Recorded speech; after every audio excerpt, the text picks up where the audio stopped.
दोस्तों, मैं बलजीत परमार एक बार फिर हाजिर हूँ आपके सामने बम्बई के अंडरवर्ल्ड से जुड़े हुए कुछ किस्से कहानियाँ लेके।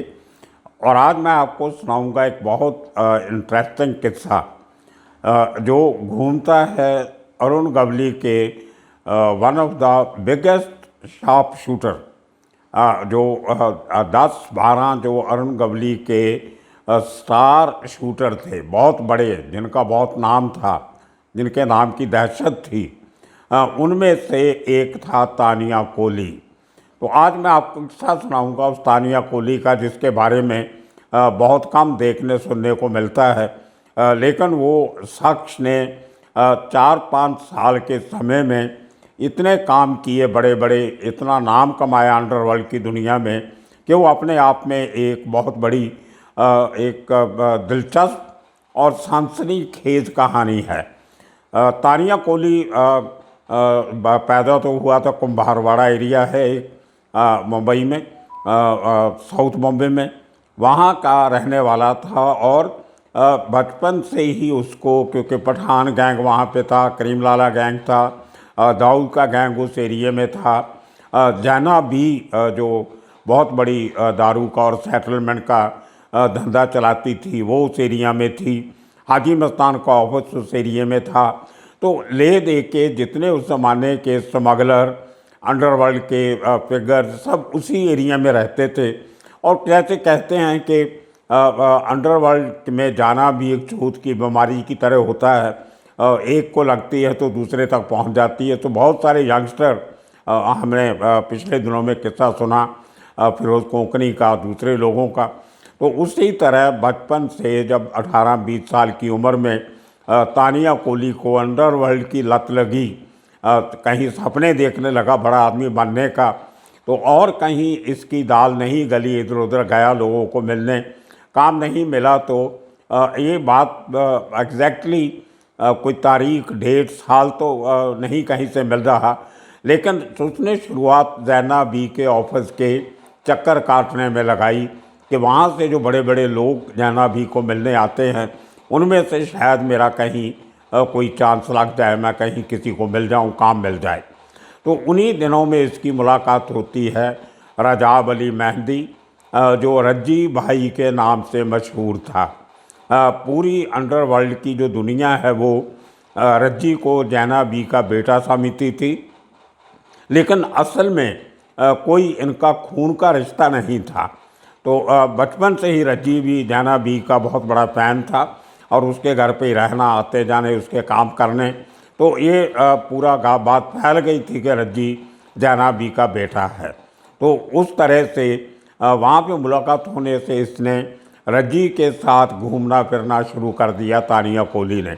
तानिया कोली की हाइट बहुत ही 6 फुट से ज़्यादा उसकी हाइट थी और काफ़ी देखने में डरावना लगता था, रुआबदार था, लोग देख के डरते थे। बॉडी फिजिक अच्छी थी, फुर्तीला था, फिज़िकली स्ट्रॉन्ग था। और इसकी शक्ल और बॉडी हाइट वो काफ़ी हद तक जो मैंने थोड़े दिन पहले किस्सा आपको सुनाया था सादिक कालिया अग्रीपाड़ा वाला, उसके साथ बहुत मिलती थी। और काम भी दोनों साथ में करते थे अरुण गवली के साथ। तो बहुत बार जिन लोगों ने इनको अक्सर नहीं देखा होता था, एक आध बार किसी ने देखा तो वो कंफ्यूज हो जाते थे लोग कि इनमें से तानिया कोली कौन है और सादिक कालिया कौन है। तो इसका एक बार खमियाजा भी भुगतना पड़ा सादिक कालिया को, किस्सा मैं अभी थोड़ी देर में आपको सुनाऊंगा। तो एक किस्म से लोग, क्योंकि ये हट्टा कट्टा था तो रज्जी के साथ घूमता था, तो लोगों को लगा कि ये रज्जी का बॉडीगार्ड है। हालांकि ऐसी की बात नहीं थी। रज्जी ने तो उसको सिर्फ अपने छोटे मोटे काम रखने के लिए, क्योंकि जैना बी के पास आता जाता था तो साथ में रख लिया था। तो रज्जी को ये मालूम नहीं था कि वो शख्स जिसको वो साथ अपनी गाड़ी में छोटे मोटे काम करवाने में लेके घूम रहा है, एक दिन वही आदमी उसके सर में गोली मारेगा, ये उसको ख्वाबो ख्याल में नहीं था। तो वो किस्सा मैं सुनाता हूँ आपको। जो तानिया कोली ऐसा ऐसा काम करते करते जो कोर टीम थी अरुण गवली की दगड़ी चाल की, उस कोर टीम का मेंबर बन गया, जिसमें सदा पावले, विजय टांडल, और इस किस्म के लोग जो सब थे, ये लोग जो 10-12 एक नंबर के टॉप क्लास शूटर थे, उनमें से एक इंक्लूडिंग सादिक कालिया, ये सब अरुण गवली के साथ इनका ग्रुप था 90s में। तो करते करते हुआ ऐसे कि आमिर लंबू नाम का काम तो बहुत किए, मैं खाली 2-3 बड़े किस्से तानिया कोहली के सुनाऊंगा। 1990 में आमिर लंबू एक दाऊद का फाइनेंस का, बिजनेस का काम देखता था कि पूरी डी कंपनी भाई लोग सब दुबई चले गए थे, तो यहाँ पे वो काम संभालने वाला कोई नहीं था। तो एक शख्स था शकील अमीर लंबू, वो भी 6 फुट से ज़्यादा हाइट थी, इसलिए उसको लंबू बोलते थे। और वो और एक इकबाल चाचा हुआ करते थे, दाऊद इब्राहिम और इन सब भाई लोग उसको चाचा कहते थे। वो रिश्तेदारी में तो चाचा नहीं थे, लेकिन वो इब्राहिम कास्कर के दोस्त थे, जो दाऊद के जो पिता थे उनका, वो उनकी अच्छी दोस्ती थी। और इनके घर में आना जाना इतना था कि लोग कहते हैं कि एक हिसाब से इकबाल चाचा ने सब बच्चों की परवरिश जो है वो की, उसमें काफ़ी हिस्सा डाला। और वो बचपन से जो उनके देखते आए थे, तो उसको सब दाऊद भाई जो थे, कास्कर भाई, ये सब नूरा, अनीस, ये इकबाल, ये सब लोग उनको इकबाल चाचा बोलते थे। तो बहुत सालों के बाद वो भी दुबई चले गए थे और दुबई दाऊद के घर पे ही रहते थे। तो खैर, तो 1990 में इकबाल चाचा पूरा घर बार संभालते, तो घर तो खाली पड़े थे सब, लेकिन वो देख रेख करते थे एक फैमिली मेम्बर की तरह। और उनके साथ जो फाइनेंस का काम था, स्मगलिंग के माल की पेमेंट आनी, लेना देना, किसको क्या करना, हवाला अर्लम पलम जो होता है सब, वो सब काम आमिर लंबू देखता था। तो जब अरुण गवली की दुश्मनी दाऊद गैंग से होती है, तो उसने निशाना साधा था जो दाऊद के फाइनेंसर और उसका पैसे का लेना देना देखते हैं, उनको एक के करके टपकाया जाए। तो उनमें इनको सबसे बड़ा एक सॉफ्ट टारगेट मिला, आमिर लंबू। उसको मारने के लिए वो पाक मोड़िया स्ट्रीट के उस इलाके में जहाँ इनका पुराना घर हुआ करता था, उसी के बगल में एक बोरा मोहल्ला करके जगह है। वो एक ही जगह है, लेकिन वो नाम अलग अलग हैं, थोड़ा मीटिंग पॉइंट है 2 टेरिटरीज़ का। तो वहाँ पे बोरा मोहल्ले में एक थोड़ी सी सेक्लूडेड जगह थी, छोटा सा एक मैदान था, आगे बिल्डिंग थी। तो वहाँ से बैठ के आमिर लंबू ऑपरेट किया करता था। तो अरुण गवली ने सादिक कालिया की ड्यूटी लगाई 1990 में कि आमिर लंबू का काम तुम्हें करना है। तो सादिक, मैं बताया था आपको, वो 1 मैन आर्मी था, जहाँ जाता था अकेला जाता था। तो 2-4 दिन उसने फील्डिंग लगा के देख लिया कि कौन से समय पे आमिर लंबू कहाँ बैठता है, कहाँ से आता है, कहाँ जाता है। तो ऑन अपॉइंटेड डे जब वो उसने फैसला किया कि आज मारना है, वो जब गया बोरा मोहल्ला में, उस जगह पे, उस गली में, छोटी सी गली में, तो वहाँ देखा कि आमिर लंबू एक चारपाई पे बैठा है और 10-12 लोग उसके इर्द गिर्द खड़े हैं। उनमें से एक तो शख्स ऐसे लगते थे उनके पहरावे से और उनकी बॉडी लैंग्वेज से कि शायद वो पुलिस वाले थे। तो सादिक कालिया ने थोड़ा खतरा महसूस किया कि अभी मैं गोली चलाऊंगा आमिर लंबू को मारने के लिए, तो 2-4 और लोग जो खड़े हैं वो भी मर जाएंगे, और यहाँ से भागने का रास्ता भी एक ही है। तो पुलिस वाले भी लगते हैं साथ में हैं, कहीं पुलिस वाला गोली से नहीं मर जाए, जहाँ हो सकता है पुलिस वाले के पास भी हथियार और रिटेलिएट करे। तो इसने सोच विचार करके मोमेंटरली इसने वो मारने का प्लान छोड़ा और वापस आ गया। अरुण गवली बहुत नाराज़ हुआ, तो मैं हुई दोनों की। और वही एक कारण था जो एक दिन सादिक कालिया को दाऊद इब्राहिम का, अरुण गवली को छोड़ के दाऊद इब्राहिम के साथ जाके हाथ मिलाना पड़ा। ये बात वहीं से शुरू हुई थी। और वही चक्कर था कि सादिक कालिया ने दगड़ी चाल भी थोड़े दिनों के बाद छोड़ा, जो है जिसके पहले वहीं पर रहता था। और उसी टाइम पे जो तानिया कोहली था, थोड़े दिनों के बाद, हफ्तों के बाद अरुण गवली ने आमिर लंबू को मारने का काम तानिया कोहली को दिया। और तानिया कोहली और सादिक कालिया बहुत अच्छे दोस्त थे। तो तानिया कोहली ने यारी दोस्ती में सादिक कालिया से पूरी इन्फॉर्मेशन आमिर लंबू की, कहाँ बैठता है, क्या करता है, पूरा वो जो नक्शा जो सादिक कालिया ने बनाया था वो अमीर लम्बू को दे दिया। और उसके थोड़े दिनों के बाद तानिया कोली ने उसी जगह पे जाके बोरी मोहल्ला में अमीर लम्बू का मर्डर कर दिया। और जिन लोगों ने देखा कि जिस आदमी जो मर्डर करके गया है, साथ में और भी इसके लोग थे, लेकिन गोली चलाने वाला तानिया कोली था। ये उसकी क्रिमिनल ज़िंदगी का एक बड़ा मर्डर था। दाऊद इब्राहिम के डी कंपनी के एक ख़ास आदमी को उसके घर में जाके मारना अपने आप में बहुत बड़ा चैलेंज था, डी कंपनी को दिया गया। तो जब ये बात फैली, जब डी कंपनी के लोग ढूंढने लगे कि वो कौन शख्स था जिसने अमीर लम्बू को मारा, तो बात ये फैल गई कि उसको सादिक कालिया ने मारा है। तो उनके कुछ बीच में जो लोग एक दूसरे को जान पहचान वाले होते हैं, तो उन्होंने सादिक कालिया से बात किया कि तुमने ये काम करके अच्छा नहीं किया। तो सादिक कालिया ने कहा कि मैंने ये काम किया ही नहीं, अच्छे बुरे की बात तो बाद में है, मैंने मारा ही नहीं। तो अल्टीमेटली एक दिन इकबाल चाचा और सादिक कालिया की मीटिंग होती है, और उस मीटिंग में सादिक कालिया इकबाल चाचा को कहता है कि ये काम मैंने नहीं किया। तो इसको कहा गया कि आप कुरान की कसम खा के बोल सकते हो कि ये काम तुमने नहीं किया।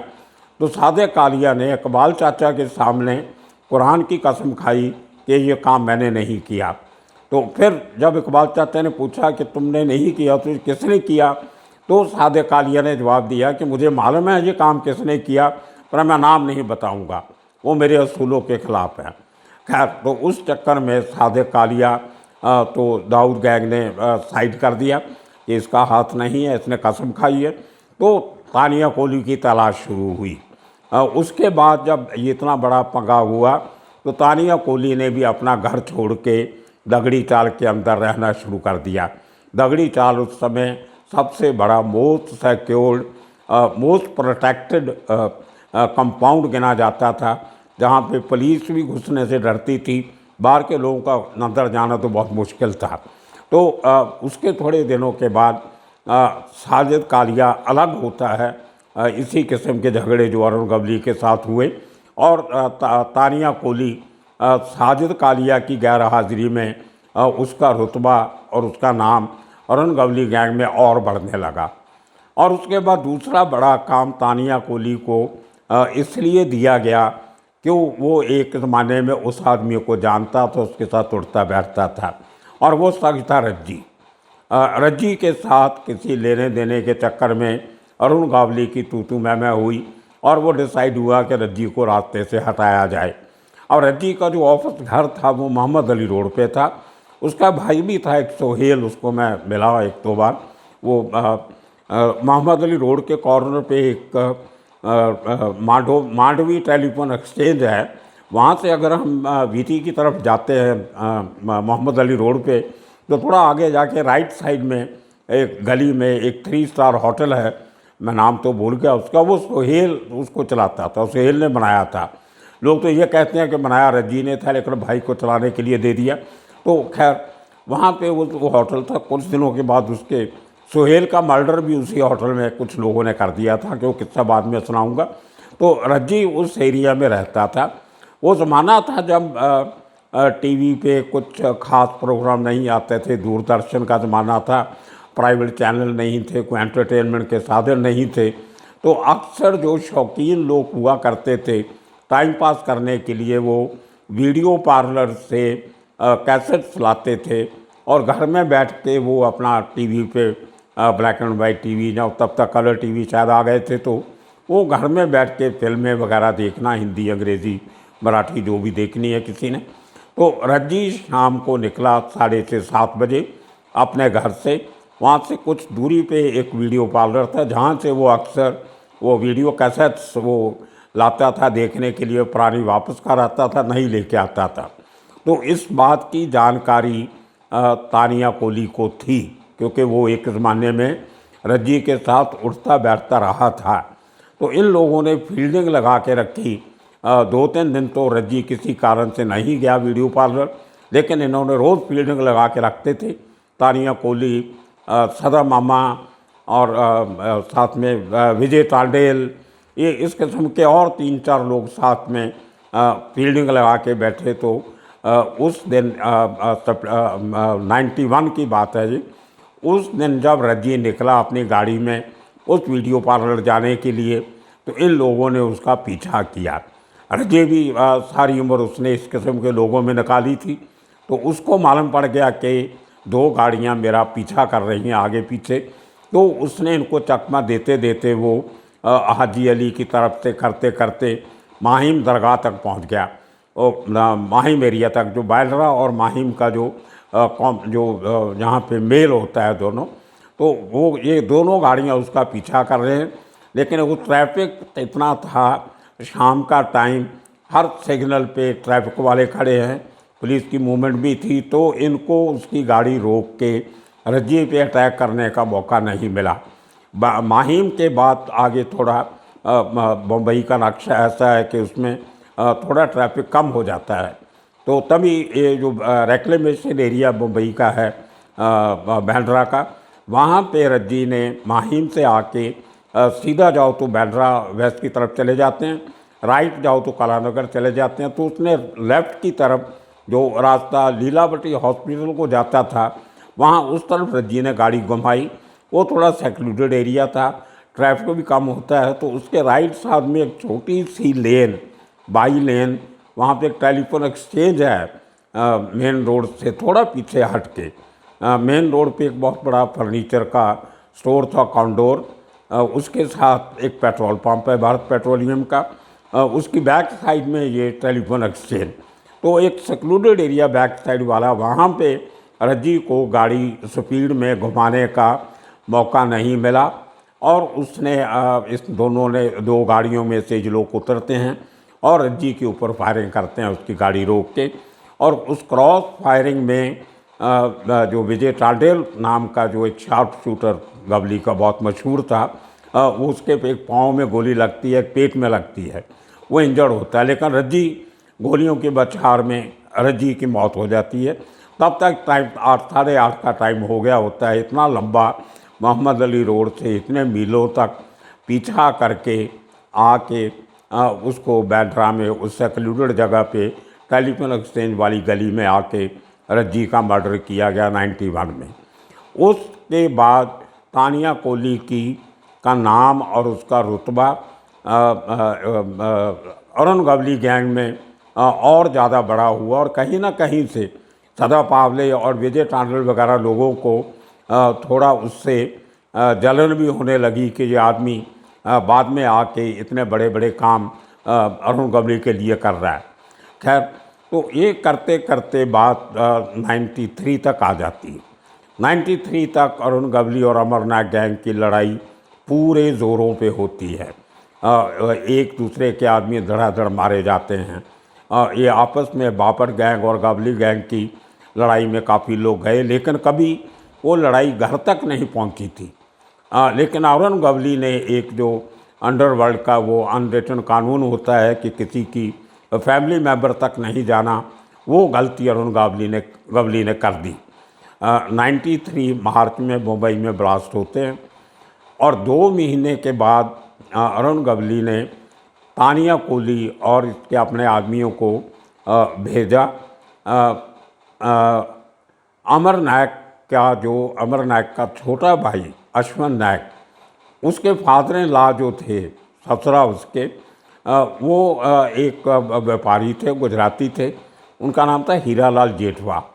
तो क्योंकि अमर नायक को मारना या अश्वन नायक को मारना इतना आसान नहीं था, तो एक सॉफ्ट टारगेट अरुण गवली ने चुना कि अश्वन नायक के ससुरे को, जो एक बिजनेसमैन आदमी था, को उसका अंडरवर्ल्ड से लेना देना नहीं था।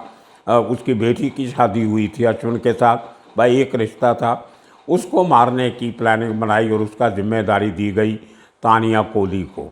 और तानिया कोली ने जून 1993 में वो हीरालाल जेठवा का मर्डर किया, जिसने अमर नायक गैंग और अश्विन भाइयों को बहुत गुस्से में आए और उसका बदला लेने की ठानी। कुछ महीनों के लिए तानिया कोली अंडरग्राउंड हो गया। अंडरग्राउंड होने का मतलब दगड़ी चाल से बाहर नहीं निकला।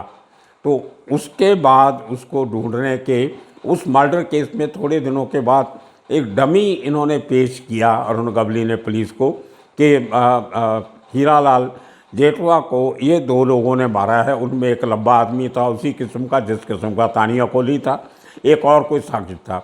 वो कहानी मैं आपको सुनाऊंगा आने वाले दिनों में कि डमी लोग कैसे पेश किए जाते थे, असली किलर्स को कैसे बचाया जाता था, जहाँ मारा किसी और ने होता था नाम किसी और का लिया जाता था। ये बड़ी अंदर के किस्से हैं अंडरवर्ल्ड के, सब गैंग ने किए हैं, वो आपको सुनाऊंगा। बड़े हैरानीजनक बातें हैं उनमें भी। तो लेकिन इनको मालूम था, पुलिस वालों को इंक्वायरी में मालूम पड़ा कि जो आदमी अरुण गवली ने पेश किए हैं वो असली किलर नहीं हैं, और तानिया कोली को अरेस्ट किया गया उस केस में। उसके अलावा और भी बहुत केस चलते थे। जब एक केस में पकड़ा जाता है तो और पुराने 10 केस भी साथ में लग जाते हैं। एक केस में जमानत हुई तो दूसरे में उसका रिमांड लिया जाता है, दूसरे में बेल हो तो तीसरे में रिमांड ले लेते हैं। तो इसी चक्कर में 6-7 महीने लग गए तानिया कोली को कोर्ट कचहरी के चक्कर काटते हुए। और उसकी जो गैंग राइवलरी है आपस में, उसको देखते हुए जो सेशन कोर्ट थी उसने तानिया कोली को अमरावती जेल में भेजा, क्योंकि अब जो मुंबई की आर्थर रोड जेल थी उसमें दाऊद के लोग बहुत ज़्यादा थे, छोटा राजन के लोग थे, और जो थाना कल्याण की जेलें थी वहाँ पे अमर नायक के लोग बहुत थे। तो उसकी जान को खतरा हो सकता था, इसलिए उसके वकीलों ने अर्जी दे के उसका जो जुडिशल कस्टडी थी वो अमरावती जेल में रखी, जो नागपुर के पास बहुत बड़ी जेल है अमरावती जेल, काफ़ी हाई सिक्योरिटी जेल है। वहाँ पे काफ़ी जो मुस्लिम टेररिज्म से सिमी के दूसरे काफ़ी लोगों को अमरावती में रखा गया था। खैर, तो वहाँ पे उसको जब हीयरिंग होती थी तो तानिया कोली को जेल के एस्कॉर्ट के साथ ट्रेन में बैठा के, एक नागपुर मुंबई एक्सप्रेस चला करती थी, उन्हें 12 घंटे का सफ़र लगता था, तो उस गाड़ी में बैठा के उसको अमरावती से मुंबई लाया जाता था, और कोर्ट में, सेशन कोर्ट में तारीख के बाद उसको वो गाड़ी की जो रिटर्न जर्नी होती थी उसमें रात को इसको बैठा के वापस अमरावती जेल में ले जाया जाता था, तो सुबह अर्ली मॉर्निंग जाके पहुंचती थी वहाँ अमरावती में। खैर, तो ये एक रूटीन था जिसको अश्विन नायक और अमर नायक गैंग ने बड़े तरीके से स्टडी किया। उनको बदला लेना था हीरालाल जेठवा की कत्ल का, और उनके लिए इज्जत का सवाल भी था कि हमारे रिश्तेदार को मारा है। तो तानिया कोली एक इसी तरह 19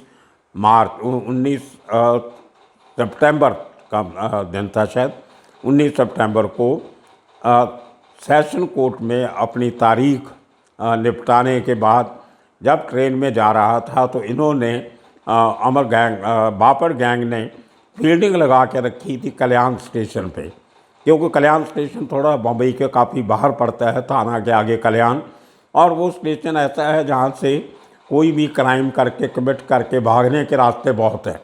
तो कल्याण स्टेशन पे गाड़ी थोड़ी देर रुकती भी है कि वहाँ से कुछ नए पैसेंजर वहाँ से चढ़ते हैं नागपुर जाने वाले। मुंबई के बाद वो दूसरा बड़ा स्टेशन पड़ता है जहाँ से काफ़ी पैसेंजर्स का उतरना चढ़ना होता रहता है हर गाड़ी में। तो वहाँ पे इन्होंने फील्डिंग लगा के रखी, और जैसे ही तानिया कोली को लेके 3 कांस्टेबल जो तीनों आर्म्ड थे, एक सब इंस्पेक्टर था और 2 कांस्टेबल थे, उनके पास भी हथियार थे, और तानिया कोली का एक हाथ जो है वो हथकड़ी लगा के, जो ट्रेन के डब्बे में कोई जंगला लगा होता है, लोखंड के सरिये लगे होते हैं, उनके साथ इसकी हथकड़ी को अटैच किया हुआ था। वो एक ज़माने से तानिया कोली को इमोबाइल किया हुआ था, वो पूरी तरह मोबाइल नहीं था। एक हाथ उसका खाली था चाय पानी पीने के लिए, एक हाथ खिड़की के साथ हथकड़ी के साथ बांध के रखा हुआ था। तो जैसे ही गाड़ी कल्याण स्टेशन पर रुकती है रात को, अंधेरा हो चुका था, कुछ लोग सवारियां उतर रही हैं, कुछ चढ़ रही हैं, और उसी समय पे अमर नायक के शूटर्स जो हैं वो वहाँ पहुँचते हैं और धार गोलियां चला के खिड़की के साथ बंधे हुए तानिया कोली को वहीं पे ढेर कर देते हैं। तो वो शख्स जितने इतने बड़े बड़े काम किए थे वो मारा गया जब उसको हथियार चलाने का मौका नहीं मिला, क्योंकि उसके हाथ बांधे हुए थे। तो जब पुलिस वालों ने रिटेलिएट किया, जो पुलिस वाले थे, उसमें से एक आदमी अमर नायक गैंग का इंजर्ड होता है और पकड़ा जाता है। उसका नाम था राजेश अजगांवकर। अजगांवकर का भी एक अपनी लंबी चौड़ी कहानी है, फिर कहीं कि इसमें सुनाऊंगा। तो उसके पकड़ने के बाद ये पूरा जो इस वारदात को कैसे अंजाम दिया गया, वो पूरी कहानी अजगांवकर ने सुनाई। लेकिन इन बीच में एक और बड़ा इंटरेस्टिंग किस्सा है। जब क्रॉस फायरिंग जब हो रही थी रज्जी के साथ बांद्रा में टेलीफोन एक्सचेंज के बाहर, तो विजय टांडेल जो इंजर्ड हुआ था, उसको ये सब लोग तानिया कोली, सदा मामा, ये लेके अपनी गाड़ी में बाबा हॉस्पिटल, वहाँ से एकदम नज़दीक था उस जगह से, लीलावती हॉस्पिटल प्राइवेट उसके नज़दीक था। उसके बाद माहिम में 3-4 हॉस्पिटल थे जहाँ उसको लेके जाया सकता था, वहाँ नहीं लेके गए। उस इंजर्ड आदमी को खून से भरे हुए उसको गाड़ी में लेटा के ये लोग परेल में एक KEM हॉस्पिटल है, बहुत बड़ा सरकारी hospital, king Edward memorial hospital, वहाँ पे ले जा के उसको जो रोलिंग स्ट्रेचर होता है व्हील्स वाला, उसमें डाल के डॉक्टर के इमरजेंसी में लेके गए। और अगर वहाँ पे सब लोग रुकते तो नाम पता बताने पड़ते थे, किसने एडमिट करवाया, क्या हुआ। तो डॉक्टर को तानिया कोली ने बोला कि ये पता नहीं आदमी हमारा दोस्त है, इसको पता नहीं क्या हुआ, तो इसको आप इलाज शुरू कीजिए, हम इसके घर वालों को बुला के लेके आते हैं, जो बाद में पास में ही रहता है। तो सब के सब लोग जो 2-3 साथ में थे, वो ये बहाना बना के कि विजय टांडल की फैमिली को लेके आते हैं, वहाँ से गायब हो जाते हैं। मतलब कोई किसी ने ऑफिशियली एडमिट नहीं किया, किसी को पता नहीं कि पेशेंट कौन है, उसका क्या नाम है। और KM हॉस्पिटल के डॉक्टर जो थे, उन्होंने उसका एक अनआइडेंटिफाइड आदमी के तौर पे इलाज किया, और वो तानिया को और वो विजय टांडल वो उससे रिकवर भी हुआ, बच भी गया। वो तो बहुत बाद में मालूम पड़ा कि ये इतना बड़ा क्रिमिनल है जिसका हम लोग इलाज करते रहे। तो इस किस्म के किस्से भी तानिया कोली ने और अरुण गौड़ की गैंग ने किए। तो ये एक किस्सा था तानिया कोली का, जो एक छोटी सी जगह से, कुम्भारवाड़ा से उठ के अरुण गवली का खास आदमी बना और इतने बड़े कांड किए। अमर नायक गैंग से दुश्मनी ली, दाऊद से दुश्मनी ली। इसी तरह के और किस्से कहानियाँ लेके हाजिर होते रहेंगे, इंतज़ार कीजिए। तब तक के लिए सबका शुक्रिया, धन्यवाद।